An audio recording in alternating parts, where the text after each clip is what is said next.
Welcome to Spoiler Peace Theater, the podcast that doesn't give a shit about spoilers. We just want to talk about the movies. My name is Evan Crean. My pronouns are he, him.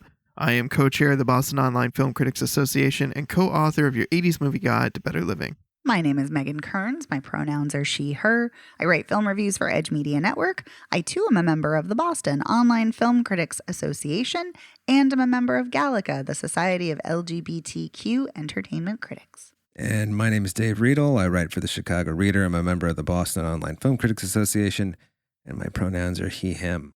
On this week's episode, we have one movie to talk about, which is not the usual, but it is a big movie, and I feel like we'll have a lot to talk about.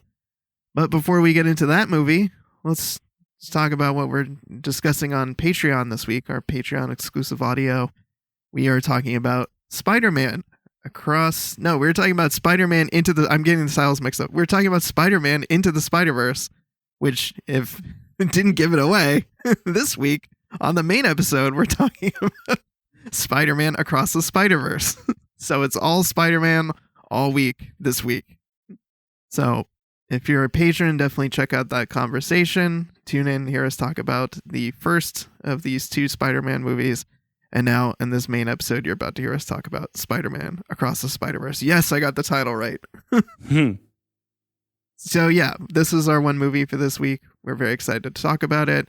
And we'll just start with the pleasantries. The Spider-Man Across the Spiderverse is directed by Joaquim Dos Santos, Kemp Powers, Justin K. Thompson, and is written by Phil Lord, Christopher Miller, and Dave Callahan, which, off mic, I couldn't help laugh because it just made me think of Spider-Ham. And returning cast, we've got Shameik Moore as Miles Morales, Haley Steinfeld as Gwen Stacy, we've got Jake Johnson as Peter B. Parker. We've got some new people in here. We've got Brian Tyree Henry as Jefferson Davis, and Luna Lauren Velez as Rio Morales. And then we've got some new folks joining. We've got Oscar Isaac, Issa Rae, Daniel Kaluuya, Andy Samberg, Jason Schwartzman, Karen Sony, Amanda Stenberg. It's another stacked cast for this movie. And I'll give the short IMDb, which we will definitely need to expound upon because I know it's not going to be enough. So this is the sequel, as I mentioned, to Spider-Man Into the Spiderverse. And the summary is Miles Morales catapults across the multiverse where he encounters a team of spider people charged with protecting its very existence. When the heroes clash on how to handle a new threat, Miles must redefine what it means to be a hero. Not the worst plot summary. Not the worst. Not the worst. I mean, there's a lot of plot in this movie to, distill into a marketing log line. It's true. There's definitely a lot going on. So we're rejoining Miles Morales, who we followed in the first film. He is getting into his groove as Spider-Man now, and he's, it's Spider-Man, so it's hard to balance all the pieces of your life, like school and parents and saving Brooklyn one day at a time. But he's starting to get into his groove. Meanwhile, Gwen Stacy, who we met in the first film, is back in her universe, and, she's... Her father, who is the captain of police, is trying to track down the person who murdered her best friend, Peter Parker. Turns out it was her. He turned into the Lizard in her universe, and she, fought him and accidentally killed him. And so she's at odds with her father. And then Oscar Isaac, who is a Spider-Man from another universe, shows up with Issa Rae, who is Spider-Woman. And they're trying to contain a vulture who's from some weird Renaissance world. Basically, you find out that Oscar Isaac, Spider-Man, and who's Miguel O'Hara, and Issa Rae, Jessica Drew, they're part of this elite squad of spider people who are hopping around the multiverses, trying to keep all these villains and people who are slipping into the wrong dimension from causing chaos and, causing different parallel universes from collapsing. So Gwen Stacy joins them. And then meanwhile, Miles Morales, he ends up seeing, like, Gwen comes to visit him, and then he starts to find out a little bit about what's going on with that. And then also he's fighting this villain called Spot, who emerges, and he was a scientist working on the particle collider from the first film, and he became this guy who can open portals, who's kind of a goofball at first. But then he gets he's really kind of upset that Spider-Man doesn't take him seriously as a villain, so he starts going around trying to suck up more power in different universes so he can become more powerful and make more portals. So he's running around doing that, and then the Spider Squad is, trying to get to hit Spot, and then Miles tags along unbeknownst to Gwen, and he wants to join up with all the Spider people, but then they don't want him. And what else? He changes a canon event when he tags along with Gwen. Canon in the sense of canon, like Canon. He's in Mumbai, which he's not supposed to be, and he saves that Spider-Man's girlfriend's father from death when he's supposed to die in a thing. And that's, I think, what sets off Miguel O'Hara, right? Like that really just sends him over the edge. Yeah, he explains that in all the Spider people, they have specific events in their backstory that are in common. It's obviously different people, different universes, but they lose a relative. That relative dies. They've got a best friend that is tragically dies, through something that they do or don't do. A police captain who dies, and Miles finds out in his world that's going to be his father. His father's just gotten promotion to police captain, so that means his father's going to die, and he obviously wants to stop that from happening. And the rest of the people are like, no, you have to let it happen, and you just have to deal with it, because otherwise, if you change canon events like this, then your whole universe could fall apart and collapse. And Miles is to screw that. No, I should be able to write my own story, make my own way. And which is a reference to something his guidance counselor said to him. Yeah, that's true. Writing his own story. Mm-hmm. And nice pickup, Dave. Thank you. Thank you.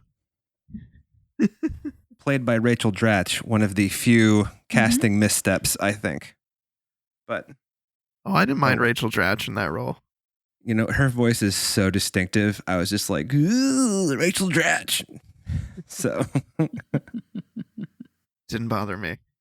And so then you also it's is it a retcon that you find out in this that the spider that bit Miles was actually from a parallel world, and it wasn't supposed to be in his world. It came over through the particle accelerator experiment, or the scientist guy who became Spot. And because it bit Miles in this universe and Peter Parker died in this in Miles's universe, there is no Spider-Man in the world that it was supposed to come from. And so what ends up happening is Miles escapes all of the Spider people in a pretty frantic and insane chase, and jumps into this machine that's supposed to send him back to his rightful world, but then it sends him to the world that the spider came from. Because it's got the spider's DNA in it, so it picks up. Right. Exactly. So he ends up in a world where there was no Spider-Man, and it turns out, dun dun dun, that the Miles Morales of that world has become the Prowler, and he is taken Miles captive, and we're kind of left in this like cliffhanger moment where Miles, the Prowler from this world, is about to lay a world of pain on Miles Morales. And Gwen is forming her own team with the other Spider men and Spider Girls and Spider Women, getting her own team together for some from the previous film. Yeah, you see Spider-Man Noir, right? Yep, you see Noir, you Spider-Ham. see Spider-Ham, you see Penny Parker. Yep. So she's getting the team back together, and they're gonna hopefully rescue him or help. It's actually got a good voiceover moment there, because it opens with Gwen quitting her band because she takes a 15-minute drum solo or something at rehearsal. Yep. And she says at the end when she's forming the team, I always wanted to be in a band, but I never could be, so I formed my own. And then she says, "Want to join?" And that's it. So Mm-hmm. I was frankly a smidge disappointed that it was a cliffhanger ending because I was just getting, because the spider people thing and the Oscar Isaac storyline kind of dragged for me. And I was just getting back into it when the one thing I've been able to see, my powers of prediction have failed me during the Spiderverse movies, because the one thing I was thinking was, I wonder if he's going to get sent back to like, I just to the wrong, universe. I didn't know how, I didn't know why, but they, the number 42 has been so prevalent in both movies. I was just like, well, that's got to have something to do with it, because they always show, whatever spider universe they're in. It's like Spider-Man, Earth 56073 or whatever. So I think that, the third one is like, assuming that it's good, it's going to be amazing. Yeah, it's funny that you say that you weren't able to predict, or that your powers of prediction are a little shakier in these, because I knew something was off the minute Mom said to Miles, you did something different with your hair. And I'm looking and I'm like, there's nothing different with his hair. Yeah. And these films are so, like, in another film, you might be able to just like roll with it. Like, oh, it's just, it doesn't mean anything. It's just conversation. But in these, everything is so deliberate and intentional that I'm like, something's off. Yeah. So. Yeah. Right. When she didn't know who Spider-Man was. Spider-Man, Well, who's that's- that? Right. Yeah. That just, it's like, okay, something's weird here. But the hair thing was the first tip off. What's going on? I also figured, because the other two, you had Gwen and then Issa Rae, whose character's name I can't remember. Jessica Drew. Waiting outside Miles's building in Brooklyn. I'm like, they're waiting outside the wrong building. It's just like one of those things where you're like, we're seeing two different stories playing out here. It's the Silence of the Lambs scene. Right, exactly. Yes. It's and we all became Scott Glenn at the same time. Yes. We were like, oh no, Clarice is at the is by herself at the right house. We're at the wrong house. Yeah. So, Megan, I talked a lot about on the Patreon episode Into the Spider-Verse, because I hadn't seen it before. What did you make of all these shenanigans? I loved this. So on the Patreon episode, I said that I loved Into the Spider-Verse, which I did, and I do. I think it's incredible. I loved this just as much. I think this is, again, a stunning film. It is breathtaking and in the literal sense. There were moments that my breath caught in my throat, and I was just staring with my mouth open at what I was watching unfold on screen, because again, like the first one, it feels very immersive, like you are in a comic book, and like a comic book has come to life. You are inside it. It is so colorful, of course, and the animation is stunning. The artwork is stunning. We talked on the Patreon about how there are different animation styles used in the first one. This is ramped up even more because for every single Spider-Man or Spider-Woman or Spider-Girl, every iteration, there is a different animation style, which I really, really love. I think that's so visually inventive and creative, and just, I love that.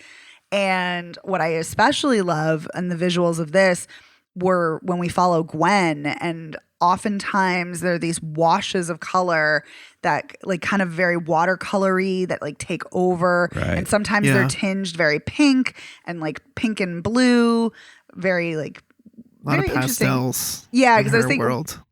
right, because if you see any iconography for Spider-Gwen, it's oftentimes pink. Kind of like similar to in the first one too. But yeah, a lot of pastels. But also when she's hugging her father, it changes to very warm tones and golden tones, mood, which I love. Yes. And it's very evocative, and I love that. And it feels interactive, even though it's not interactive. Like it kind of feels, I felt like I was watching a comic book meets a video game in the best possible way, which I just think is stunning and just incredible. Like the artistry in this is just exquisite, and it's so kinetic, and I don't have the words. Like, I'm not a good enough speaker or writer to capture what I'm visually watching because it's just so incredible. And as far as the story goes, I really liked the story a lot, especially the way it starts and ends. I am not always a fan of narration either. Like, Neither I know, Dave, am I, you've yeah. said it. Yeah, but when it's good narration and when it feels emotional, I'm okay with it. And I really feel that Haley Steinfeld is so good in the role of Gwen, which She really is. yeah, which I know you said, Dave, when we talked about it on Patreon. And she's excellent and she's so emotive. And so her narration and her foreshadowing that she's let everyone down and kind of this doom and gloom. I'm like, oh my God, what's coming? What's happening? And the way Miles is so hurt and turns away from her, and she like reaches out her hand later in the film and he wants nothing to do with her because he's so hurt that she and the other spider people have been talking about him behind his back about how the big reveal is that he's an anomaly because of that spider. And I think, Evan, you said that it's a retcon. I don't think it's a retcon. I think that was the intention all along, that spider was not supposed to From that be world. there. Yeah. Yeah, because I mean, we have no way of knowing in the first one. It's just a rando spider. But the spider is very different than other spiders because it's got electricity, and then he's able to tap into electricity and use these electric powers that other spider people don't have access to, and the invisibility and things like that. So anyway, I love the story. I love that we get more Gwen because I love Spider-Gwen. I think she's great. I don't always love a forced romance. But I know that was a storyline that was cut from the first film, and so they wanted to expand it in this one. But I'm okay with the fact that, you know, Miles has a crush on Gwen. I mean, Gwen is she's so cool. She's so cool, right? She's so Yeah, cool. I She's can't in a say. band. She's a drummer. Right? She's got a She's a cool good drummer haircut. too. I might Yeah, add. she's got a queer coded haircut, by the way. Which I love. Speaking of cool, I like that Jessica Drew is pregnant. Like, yes, I love Yeah. that we get a pregnant superhero. That was fucking badass. She rides in on a badass. I know. motorcycle. You first think she Yes. just rides through a portal on a motorcycle, and like motorcycle kicks the vulture in the face, and then she like pulls her motorcycle over, and it's like, oh wow, she's pregnant. That's cool. Yeah, it is. It's very, very cool. And Yeah. I love Oscar Isaac. I love Oscar Isaac in anything and everything. And I think it's interesting to see him as a villain, even though I've seen him as a villain in other things, but I feel like a lot of times he's not. But Villain-ish, right? Right. Well, that's what I was about to say. I was like, he's not really the villain. He's more the antagonist here. Yeah. But what I do really like is that even though he is supposed to be the hero, I love that Miles is like, we're supposed to be the good guys, but Miguel's tactics are aggressive and violent and kind of disturbing, and so much so that Gwen and the others, like Peter B. Parker, are like, dude, what are you doing? Stop. We didn't agree to this. And so I think it's really fascinating looking at the question of what does it mean to be a hero? What does it mean to have heroics? You know, is it really our Machiavellian tactics? You know, the ends justify the means. Are those really okay? Are they not? You know, I like that this film is raising all of these questions. So I love that. Yeah, same here. I mean, and then, you know, them exploring the multiverse more from the perspective of like there are actual literal webs that are held together, and each of the spider people's stories are part of this intricate web. And if one collapses, do they all collapse? And, you know, is changing the events truly something that will cause collapse, or is it just something that they're worried will happen? Like Miguel talks about how Probably he went both. to a different world where he in that world was a father, and then he died in that world, so he took the spot of that, you know, other Miguel, and then that world collapsed in on itself. But I mean, could have been another reason. We don't know. Right. Yeah. That's what I was thinking too. I was like, do we have all the information here? Like, what is that really the only reason? Anyway, I agree. Right. Yeah. And how is he a weird vampire guy? We didn't even get into that. You know, like they don't even explain that part of his backstory, is that he's a weird spider vampire guy. Yeah. But he also has a sense of humor too, because he's the one who tells the vulture, let me guess, you were sitting around drinking an espresso, and all of a sudden a hole appeared in the sky and you were here. And he's like, yes, that is pretty much it. or whatever he says. Yeah, that I think was it's a cool Yorma Taccone, iteration, right? Yeah, I think you're right. Mm-hmm. What did you say? It's a cool what? Iteration to have this kind of paper hand-drawn Da Vinci Yes. style vulture. I love that. I love that so much. I think it's interesting, Dave, that you mentioned that he does have a sense of humor too, because I think it was Oscar Isaac who said he's the one who doesn't have a sense of humor. Like, it's interesting that that's how his character was either written or envisioned, but you're right. He still does have a sense of humor. He's like, still Spider-Man. Right, He's still exactly. Spider-Person, and they all are wisecracking, Somebody, heroes. That's even something somebody says. Do you think we use our senses of humor as a way to, like, I don't remember what it is, but yeah, so I mean, I really liked this a lot. I didn't love it the way I loved Into the Spider-Verse. I think partly because, like I said, I think I don't think there's anything wrong with it per se, but I felt like the whole super Spidey people universe thing kind of got bogged down there a little bit. They were there so long, and there's so much exposition in it.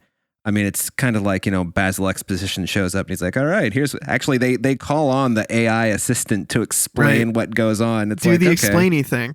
Yeah. I think that's what Oscar Isaac says. Yeah. So there's that. I also found, now I know this is part of the intention is that they don't take the Spot seriously and therefore he becomes more evil, which is, I would guess, more a function of what has happened to him than the actual reaction to not being taken seriously. But to me, especially in the beginning, he's so absurd that did you guys ever play? I know everybody knows the game Dragon's Lair, the Don Bluth game, the original one from the 80s. Mm-hmm. But there's a little known sequel to it called, Dragon's Lair 2, Time Machine or Time Warp or whatever. And there's this character in it who does all of this narration, and it's just goofy and ridiculous. And it reminded me so much, the Spot reminded me so much of that. I just couldn't latch on to him as a character. He is quite goofy. It's funny because at points, I knew it was Jason Schwartzman's voice, but he almost sounded like Ryan Reynolds in his brand of goofiness. So there was this brief period at the beginning where I knew it was Jason Schwartzman, but I was still picturing Ryan Reynolds in my head playing the character, being just a total goofball mess of a villain.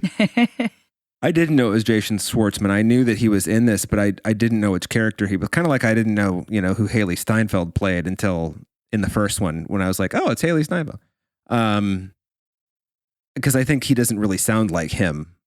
I agree. I didn't recognize him either. Yeah.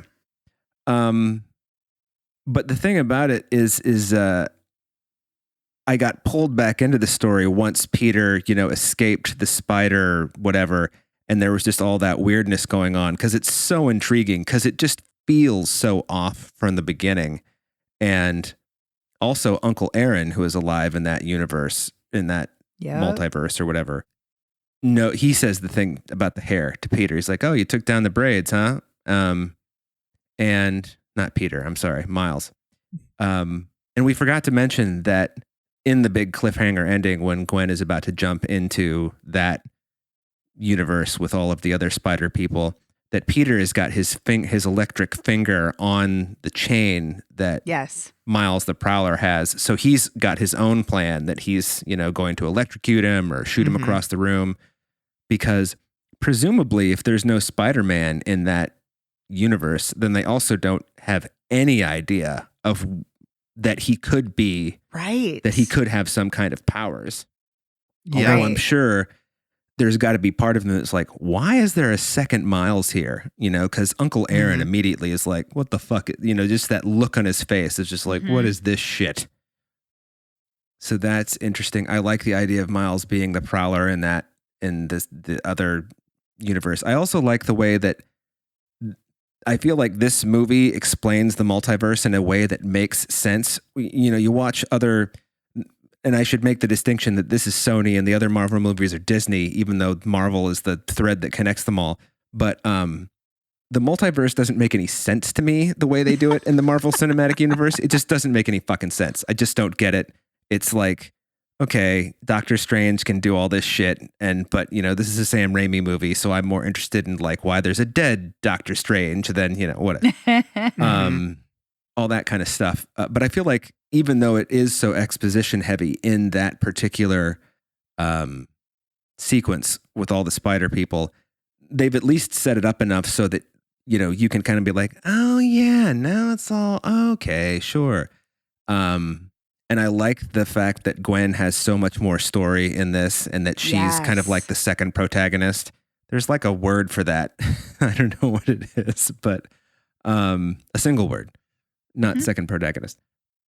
But the I hesitate to say this to the two of you. The big problem I had though, and it wasn't enough to make me say this movie's no good. I still really like this a lot, and I plan on seeing it again probably this weekend, just so I can like catch what I didn't catch. Didn't love Oscar Isaac's performance. Ooh. Yeah. I mean, for one reason, he's another one of these actors his voice is so distinctive. Yes, it is. That all I could think of was Oscar Isaac standing in a soundproof booth, wearing headphones, you know, and gesticulating wildly. And it's not like, I don't know, it's like Brian Tyree Henry, like you know who he is, but it's just like he still disappears into Miles's father, you know? Although here's something interesting. I didn't look up who played Rio in the first movie, and I know it's the same, but it's Lauren Velez, who yes, it is. I worked with once, which is totally random. Yeah. I love Lauren Velez. She's great. In my previous life. Not as a person, I just like her as an actress, I mean. Yeah. No, in my limited experience with her as a person 25 years ago, she was delightful. Oh, good. That's nice to know. But yeah, it's a movie that shall not be, the name of which shall not be mentioned here. But and there's no reason to Google it either, everyone. I might have to Google it afterwards. Yeah. So anyway, I don't even know what you would, well, I do know what you would Google now that I'm thinking about it. Anyway, so that was kind of what I had with it. And I did think that Miguel got so into, not evil, but into, like one of you had described him as the antagonist. Yes, I think it was you, did. Megan. Yeah. And I was just like, it gets so far into that I was just like, this is just a little, I'm not sure how much I buy this, but like I said, all of that comes so fast, and so it's so stacked with, well, this is the reason we do all this, and there's canon, and I tried to change canon by being the father, and then this and and then you know, so it was a little much. And I was also disappointed that I didn't get to see Baghead Spider-Man. I don't know where he was. The Gong Show there. Superman. I don't know where he was. I love that. He's in the chase. He's in one of the chase scenes where there's like a whole crowd of I spider think people. I glimpsed him briefly. Yeah, somewhere I did. And by the way, Dave, the word is deuteragonist. Thank you. Mm-hmm. Deuteragon. I knew it was Deuter or something, but I'm like, it's not Deuteronomy, you know? So it's funny. I was thinking Deuteronomy Mel too. Yeah. But yeah, I was thinking that as well. But that's like interesting. Oh, I'm sorry. Go ahead. I was just going to say, I feel like Gwen should get her own movie. But anyway. She's supposed to. Oh, that's cool. Yeah, there's supposed to be a spinoff. I don't know Not if there will be, bad. but it's supposed to. Yeah. I would love that. Well, how long was there supposed to be a Black Widow movie, though? I mean, Jesus. We did finally get one, though. Thank God. So, on the whole, I really did think it was great. But like on Letterboxd, I gave the first one 4.5 stars. And this one, I think I would just go with 4. Not that really, I don't know. It just. Still close. I did appreciate, though, how they played up the point that everybody underestimates Miles. And that he can. Yes. And that he is so much more. He's just so much more attuned to being Spider-Man than they think he is. Right. But even though he's this anomaly, he does lead them purposely all away from the building so he can escape back there to get into the transporter spider thing, whatever it is. Mm-hmm. Right. And that's also another great moment that Jake Johnson has. He's like, oh, he learned that because of me. I am his mentor. Yeah. I'm not a bad mentor after all. Yeah. Because Jessica Drew keeps talking about how he's a bad mentor. Yeah. Yeah. So Yeah, and it is really kind of interesting. As you're saying that, Dave, I'm just kind of thinking about like, what does that say on a thematic level for someone, especially someone like Miles, who is, Latinx and is, Black and is from a working class background, and maybe there are not as high of expectations, not from his parents, because his parents know he's amazing and think he's great. And even his mom is like, I just want everyone to root for you the way we do. But kind of like the way everyone underestimates him because he's young and, and you can extrapolate to other, things. But the fact that he is the right person, and just because he's not, quote, destined for it in the way that they expect or the way, normal fantasy or hero's journey would predict that, he has the empathy, he has the compassion and the kindness and the cleverness and the smarts and the resiliency to do all of these things. So I think it's working on a literal narrative level, but also on a thematic one too, in a really great way. Yeah. Mm-hmm. I wonder if I don't know if that's what the writers intended, that Miles would be underestimated, possibly because he's Latinx and Black, et cetera, working class from Brooklyn, although Peter's working class from Queens. So, whatever. He is. But, or if we're just tapping into, 400 years of racism and putting it on this movie, Right. Either way, it works. And what was I going to say? I was going to say the running gag of how long Miles is grounded. I thought that was fucking hilarious. When, Gwen shows up and says to, his parents, I'm going to, this is all my fault. I'm going to go get him. I'm going to set this right. And she's like, okay, go get him. And when you see him, tell him 5 months. Yeah. Yeah, I thought his parents were really great in this one. They were so minor in the first one that you didn't really get to know them all that well, but they're really critical to the story in this second movie. Right. And what's really, I think, interesting is the fact that a recurring theme in this one is about how Miles wants to tell his parents, but he doesn't want to tell them that he's Spider-Man. And Gwen is like, because her father finds out, or she reveals to her father, and then it causes this massive rift between them. And so she's like, don't do it. But there's this moment where there's like silence hanging in the air. And it seems like Miles is going to tell his mom, because she's like, you can tell me anything and I'll still love you. He's like, you promise? And it feels so much like, kind of, it's not a queer allegory, but it very much feels like a queer allegory. Like he wants to come out to her and tell her, and he's not.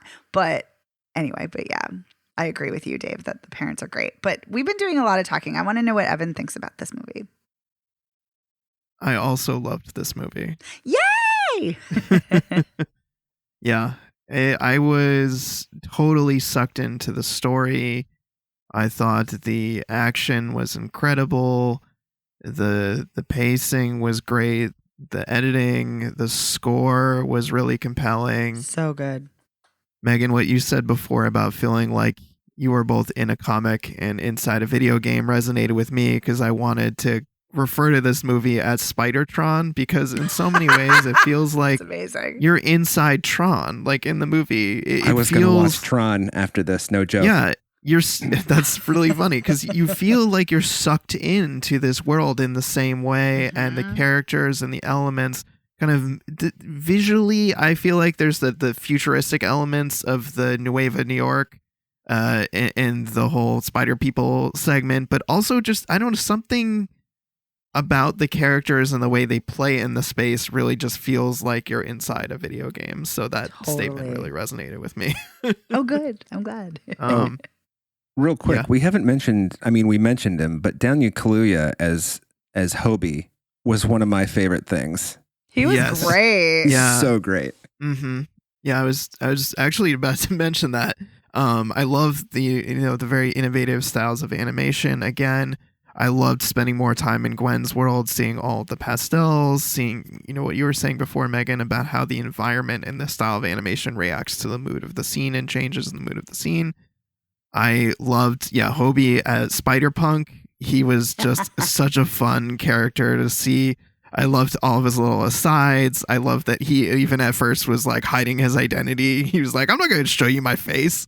And he had a real fuck the authority attitude that I really enjoyed.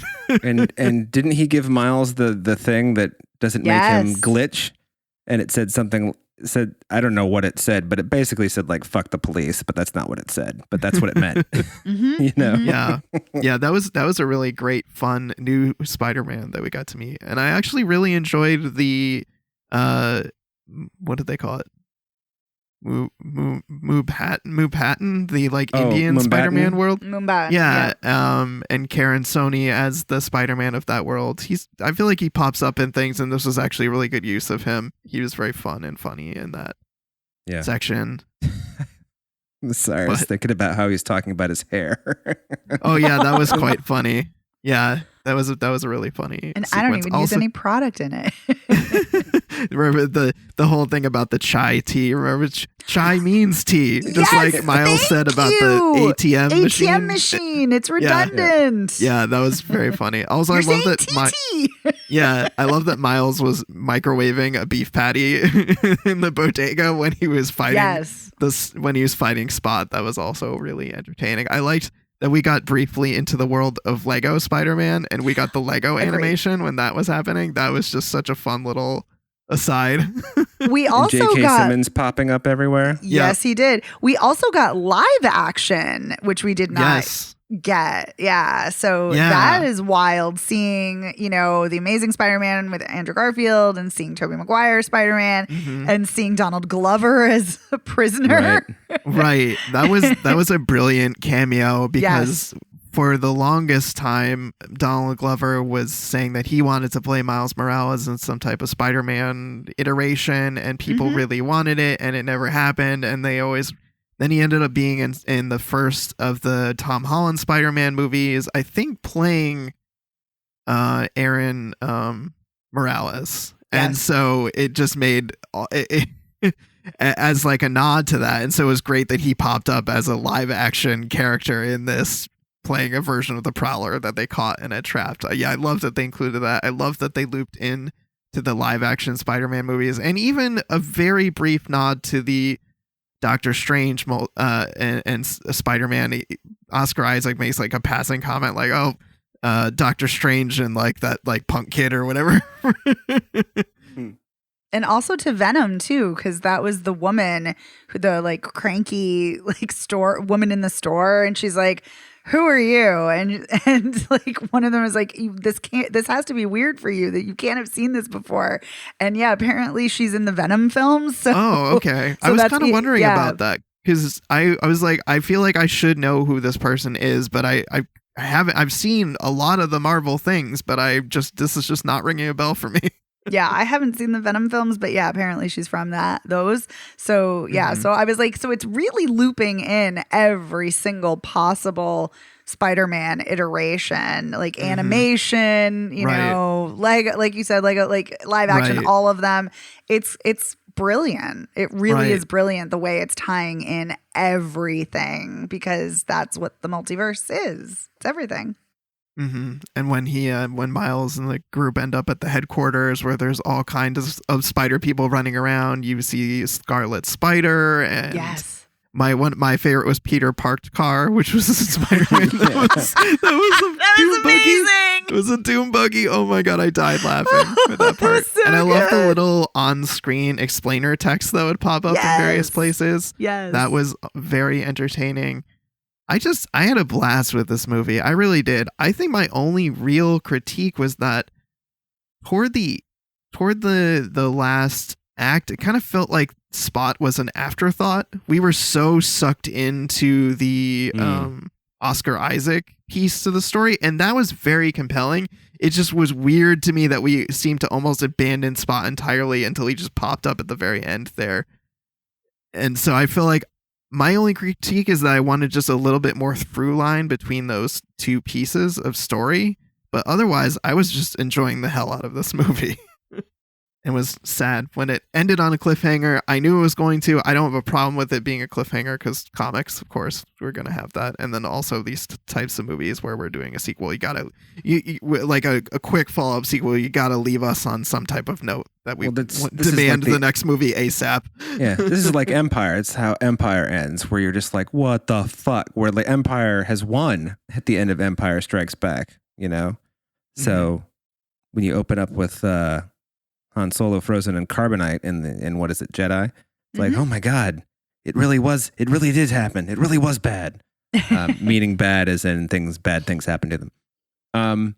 But I didn't know it was a cliffhanger, and this is the part of the movie where, like I said, I got kind of the Miguel O'Hara stuff kind of dragged for me a little bit.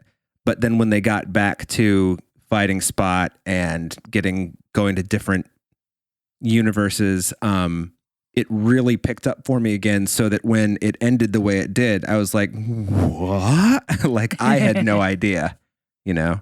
So it doesn't always work for me, people. That's all I'm saying. My spider sense was not tingling, I guess is what I'm trying to say. Like Evan, I also knew it was going to end on a cliffhanger because I know the second part comes out next year in March. So I knew it was going to have to end. But it's funny because this is a long movie. This is over 2 hours. And I think you're right, Evan, in how well it's paced, because even though there were a lot of points it could have ended, and which usually is indicative of it dragging and not well paced. But this time I was like, no, I want more story. Like, I was so invested. That I was really irritated. Not irritated in a bad way, but irritated because I wanted more. I was like, give me more. I want more story. So yeah. I think for me personally, the thing that surprised me the most was how much this hit me on an emotional level as a future parent. The elements of the story that dealt with like parents and their relationship with their kids like really made me emotional watching this movie in a way that I wasn't expecting.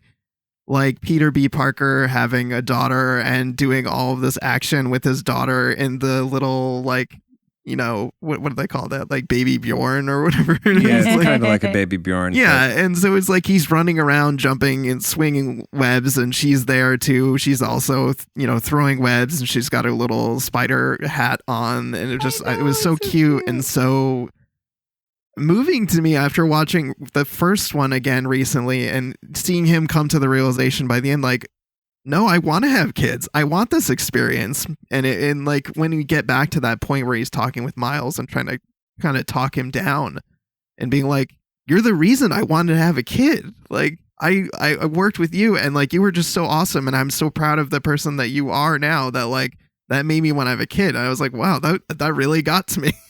Yeah. Well, just wait until you, when you are a parent soon and then you watch a movie where children are in peril. You want to talk about emotion, my friend. Yeah. I know. I was like, Evan, I feel like you're downplaying this announcement. Yeah. Bearing the lead. Yes, I am going to be a parent. Sean is pregnant. We're expecting in a couple months. So it's exciting, but also hitting me in ways I wasn't expecting. Like in the relationship that Miles has with his parents, really I found moving in both films, but more so in this one because, you know, it takes a larger part of the story. This idea that they know that he's got something going on that he's not telling them, but he's just so afraid of telling them. And those moments where he almost gets there, I found just so moving because I'm sitting there thinking to myself, like, I never want my kids to ever feel like that. You know, I want my kids to feel like they can come to me and tell me anything and know that I'll be there for them no matter what. So that made me all emotional. Aw.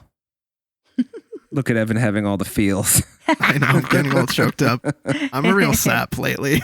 Oh, yeah. The family stuff definitely got to me too. More the Miles and his father and Miles and his mother and father, and then Miles and Peter B. Parker than Peter B. Parker and his daughter. But that I just looked at as a gag. Although there were a couple times where I was like, is she like harnessed in some way because you're upside down, Let's hope dude. You know? Yeah. But we're also getting parent, challenges with Gwen and her dad too. Right. Yeah. Yeah. That piece too really got to me.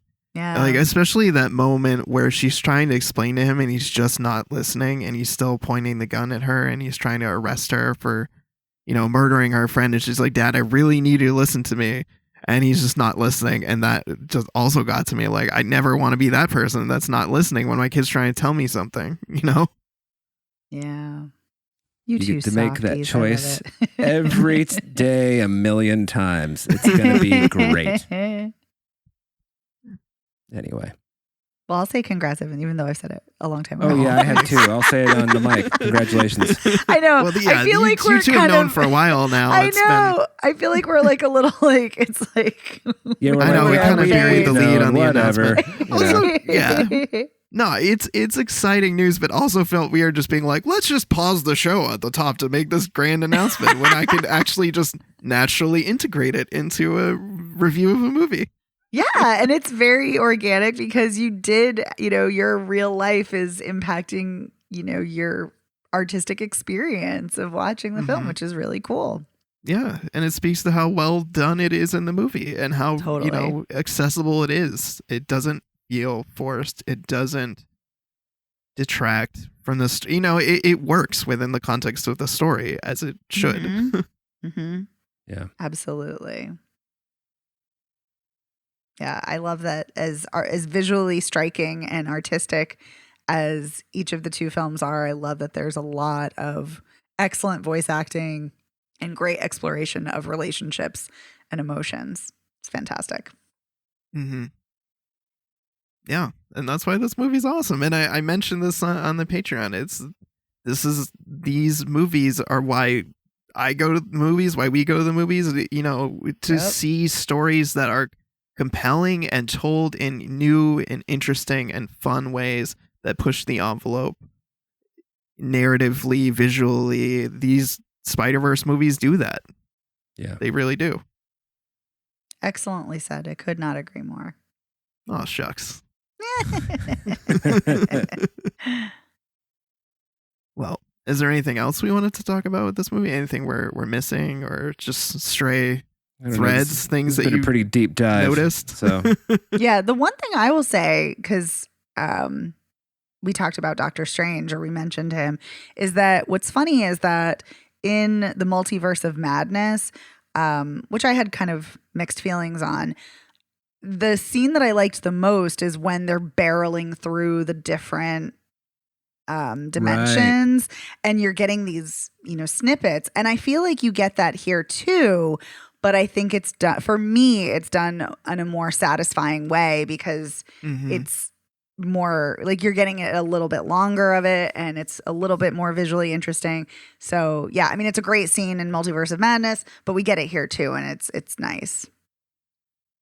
Right. Well, I mean, then also like you can show actually a lot of the multiverse, but even by just showing the different spider people wandering around a single environment, you can see all kinds of I mean, we got Cowboy Spider-Man, whose horse was wearing a mask too. We didn't know why the horse needed a mask too, but it was still funny. His horse needed to conceal his identity too. Hey, why does Battle Cat have a mask in He-Man? Yeah, well, maybe that's for protection. Maybe it's a, more like a helmet that a knight would wear, Sure. Yes. Actually, it is more like a helmet anyway. Yeah. Oh, and we did get our classic Spider-Man pointing at Spider-Man joke. And they're like, get Spider-Man, he's loose. And they're all like, wait, you. And there's like all the people in all different. I love the way that these films use space with regard to the spider powers of being able to walk up and down walls. Like, I think one of the most visually interesting scenes is when Gwen and Miles are sitting upside down on the building. And they're sitting on the back underside of the building looking down on the city. I love that they do things like that. Me too. I'm so glad you mentioned that scene because that was great. Mm-hmm. And it ties in very nicely with, again, our Patreon, where we talked about the leap of faith scene in the first film where that's happening, where he's falling, but it looks like he's leaping because it's upside down. Anyway, agreed. Totally agree with you. Yep. Awesome. This film is just excellent. Oh, so good. It is. I mean, I've seen other reviews that said like this is way better than any sequel has a right to be.